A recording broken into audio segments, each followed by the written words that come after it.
How you guys doing today? Well, today's Monday. It's great weather. Tomorrow, it's not going to be that great. According to weatherman, it's going to be pretty bad. So I figure we might as well take advantage today, Monday, my day off. Go for a little ride. Do a quick motovlog. Also, putting to the test my new GoPro mount that I got on Amazon. It's kind of similar to what I had before. Like I was saying, it's a new bracket. It looks like a well-made quality, made of aluminum. It's all aluminum, no plastic, which is good. So far, it looks pretty good. The funny thing is, there's another company that makes the same bracket, double the price. And at the end of the day, a lot of times it's the same template, and even probably made in the same place in China. Manufacturer will grab that model, he will slap their name on him, charge you tip for the price. Little things like that, especially brackets, especially GoPro things. But so far it looks good. So far it looks is promising. Obviously I have a 2015 Ultra. I don't have the Milwaukee A, so my bike tends to vibrate a lot more than your typical Milwaukee A engine. But obviously my GoPro 7 has an image stabilizer, which it kind of takes care of the problem. Kind of thinking what kind of routes to do in the future. Hopefully come back to normal. I was watching the other day, actually it was yesterday, today is Monday, yesterday Sunday, I was watching, it's kind of like a podcast type of thing on YouTube, watching these motovloggers doing kind of like a podcast. This is the second time that I started watching them. Started watching their podcast a couple weekends ago when they had Memphis Mike as a guest, and it just happened that especially Mr. HDR, I've been following him for a while, so I already knew him. And the other two motovloggers I started following them, but not as much. I've been following HDR a long time ago. And I remember when he did the trip to Sturgis. I think it was a couple years ago. He did a trip to Sturgis, if I'm not mistaken. But not during Sturgis. Like, he did it like around July, June, I think it was. It was pretty good. Started watching them, their podcasts. I'm gonna call them podcasts. It's kind of like a podcast type of thing. They were talking about trips, meetup, and stuff like that, and I kind of started thinking. And one of them had a video that talks about trips, and he mentioned about Oktoberfest, Daytona. Started thinking, man, Daytona, Oktoberfest. Forgot about that.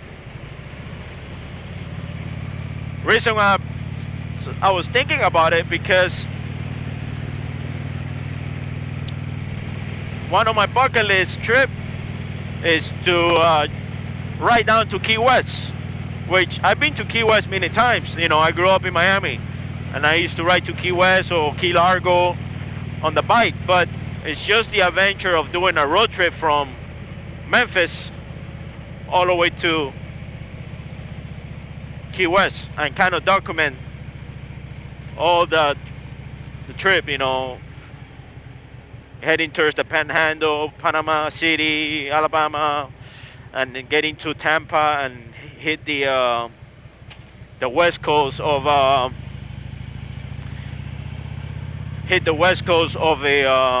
Florida, which is, it would take me Tampa, Fort Myers, Naples, which I used to ride that area, and getting to Highway 41, which is Everglades. Get through the Everglades, hit east towards Miami, south of Miami, like Florida City, and from there getting to Key Largo, getting to the Keys, and then start heading towards the Keys. But around that time, September, October, the end of September, October, there's the poker run.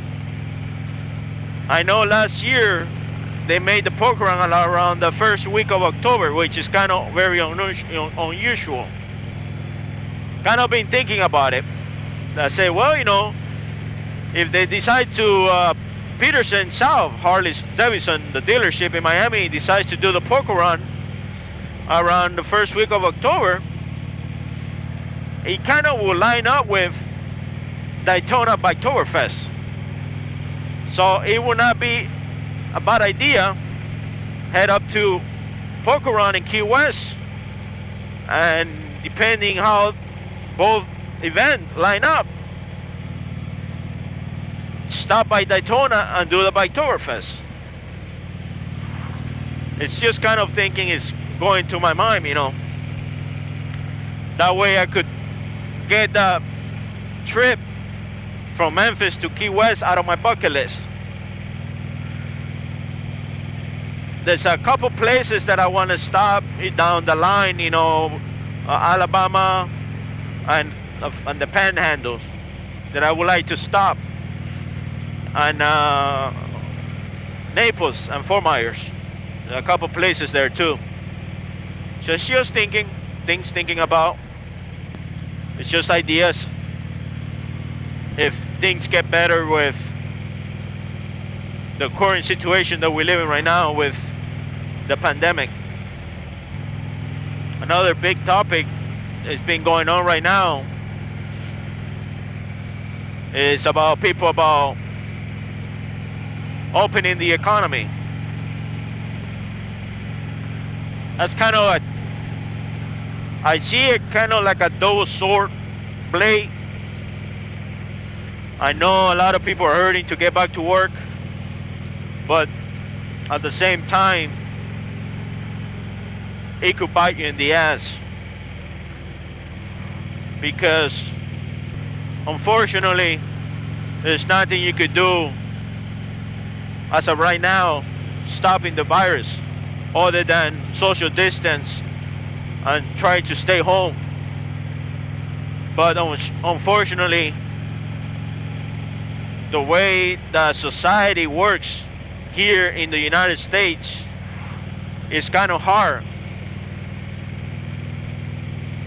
One of the good things living in the United States is freedom.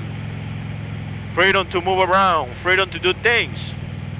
And us as a society living in the United States, we are used to that. We're not used to have the government tell us shut down. Not used to that. We never seen that before. So it kind of is a clash between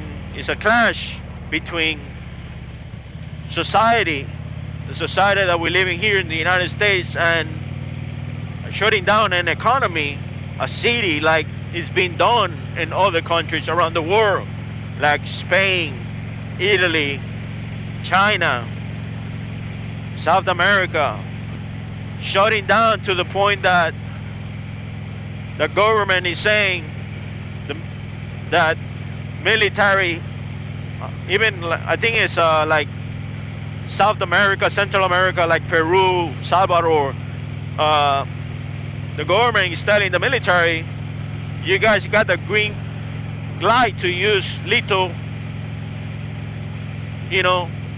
lethal force to make people to stay home. And that's how serious things are about this virus, is we're kind of fighting an invisible enemy. We don't know it, we can see it, we can smell it.